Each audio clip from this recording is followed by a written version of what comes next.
오늘의 말씀 욥기 21장 1절부터 16절 말씀. 하나님 아버지 화요일 아침 이 시간에도 주님의 은혜를 한 마음으로 취업해 나갑니다. 이 시간에도 우리 모두에게 말씀을 통해 하나님의 음성을 들려주옵소서. 예수님의 이름으로 기도합니다. 아멘. 할렐루야. 성교 성도 여러분, 오늘도 하나님의 은혜와 평강이 가득한 하루가 되시길 축복합니다. 오늘 우리에게 주시는 하나님의 말씀은 욥기 21장 1절에서 16절까지의 말씀입니다. 21장의 욥의 답변에서 욥은 세 친구들이 내세우는 다양한 주장들에 맞서는 논리를 전개합니다. 친구들이 맹신하는 인과율의 신학과 욥을 향한 그들의 비난과 책망은 욥이 겪고 있는 현실과 전혀 맞지 않기 때문입니다. 욥은 악인이 끔찍한 운명에 처하기는커녕 악인들이 세속적인 부를 얻고 때로 의인들보다 더 많은 복을 누린다고 말합니다.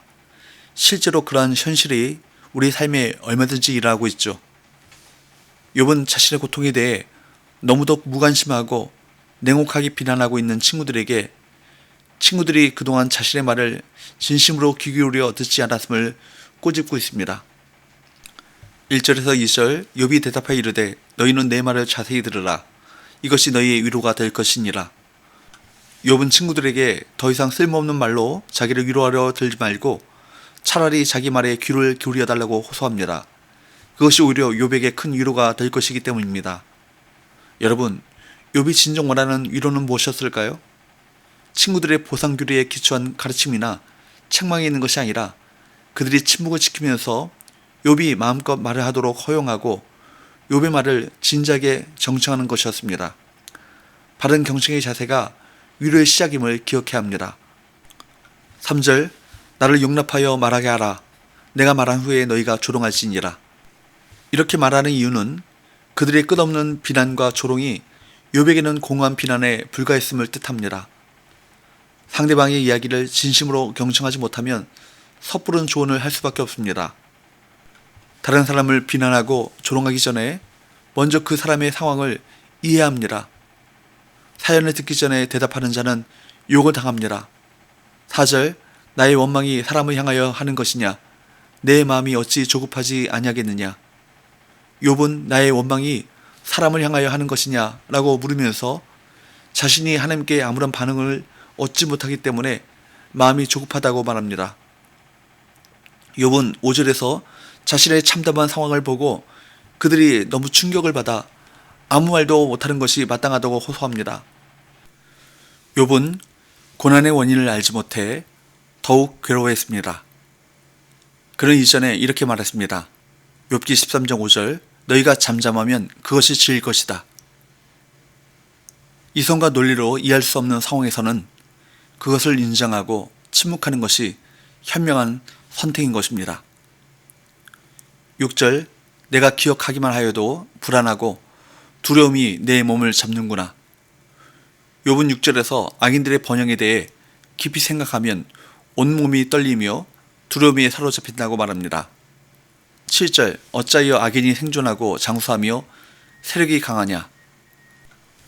욥은 앞서 악인들이 성공하지 못한다는 친구들의 생각을 거부하며 어찌 악인이 생존하고 장수하며 세력이 강하냐 라고 묻습니다.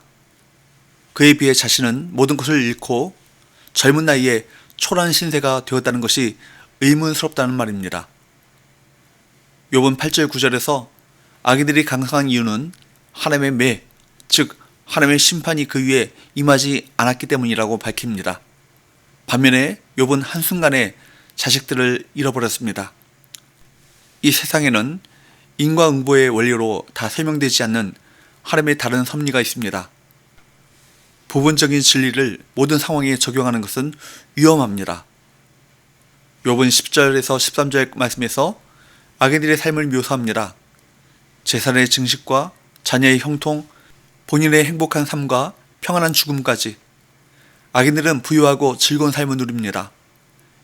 이는 소발의 주장과 정반대입니다. 이런 현실을 볼 때 우리도 하나님의 공의에 의문을 가질 수 있지만 그들을 시기하지 말아야 합니다. 결국 하나님께서 처리하실 것입니다. 욥은 이제 악인들의 반역적인 내면을 들여다봅니다. 14절 15절 그러할지라도 그들은 하나님께 말하기를 우리를 떠나소서 우리가 주의 도리 알기를 바라지 아니하나이다. 전능자가 누구이기에 우리가 섬기며 우리가 그에게 기도한들 무슨 소용이 있으랴 하는구나. 악인들은 약자들을 착취하고 권력을 휘두르면서 얻은 재산과 부를 마음껏 사용하고 있습니다. 그럼에도 이들에겐 어떠한 두려움도 없습니다. 14절을 보면 오히려 이들은 하나님께 자신들을 떠나달라고 부탁합니다. 이들에게 주님의 뜻과 도리는 그저 거추장스럽고 귀찮은 내용일 뿐입니다. 더 나아가 15절을 보면 이들은 전능자가 누구이기에 섬기며 그에게 왜 기도해야 하는지를 따져 묻습니다.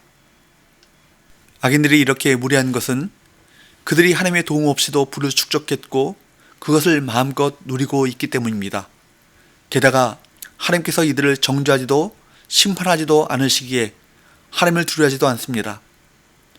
그러나 욥이 분명히 아는 것은 그들의 이와 같은 삶의 행복이 그들의 힘으로 얻은 것이 아니라는 것입니다.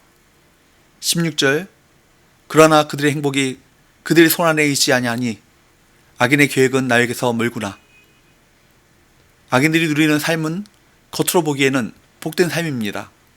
그럼에도 욥은 결코 악인들을 부러워하지도 그런 삶에 동조할 마음도 없다고 고백합니다. 욥은 지금까지 그랬듯이 자신의 경건을 지켜나갈 것입니다. 사랑하는 여러분, 욥은 이처럼 하나님을 모독하는 거만한 자들이 처벌을 받는 대신 평안함과 성공을 누리는 상황이 불합리하다고 항변하는 것입니다. 악인들은 하나님을 두려워하지 않기 때문에 불법을 거리낌 없이 저지릅니다.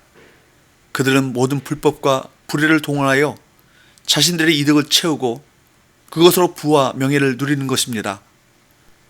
그렇다면 하나님은 왜 그러한 악인들을 눈감아 주시는 것일까요? 성경은 악인들의 악을 그대로 두고 보시는 것이 하나님의 징계요 심판이라고 말씀하십니다. 하나님은 사랑하는 자녀들을 아버지가 자녀에게 하듯 징계하십니다. 만일 악인들에게 어떠한 처벌도 내리시지 않는다면 그들은 하나님께 버림받았음을 알아야 합니다. 악인들을 향한 하나님의 침묵은 그들을 하나님의 최후의 심판 아래 두셨다는 증거입니다. 그러므로 고난을 통해 우리의 잘못이 드러나고 교만이 꺾이며 거룩한 삶을 향한 교정이 일어나고 있다면 하나님께서 자녀로 삼아주셨음을 감사하시기 바랍니다.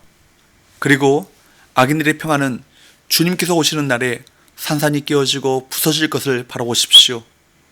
우리는 눈에 보이는 것이 아닌 다만 믿음을 따라 사는 자들입니다. 그렇습니다. 악인이 형통함을 누린다고 해서 그런 삶이 인생의 목표가 되어서는 안 됩니다. 신앙생활하는 이들의 인생 목표는 분명히 다릅니다. 욥은 삶의 목표가 그들과 다르다고 확신했지만 다만 고난 앞에서 흔들리고 있을 뿐입니다. 하지만 십자가의 길을 걸어가신 예수 그리스도 안에 있는 성도는 고난 앞에서도 흔들리지 않습니다.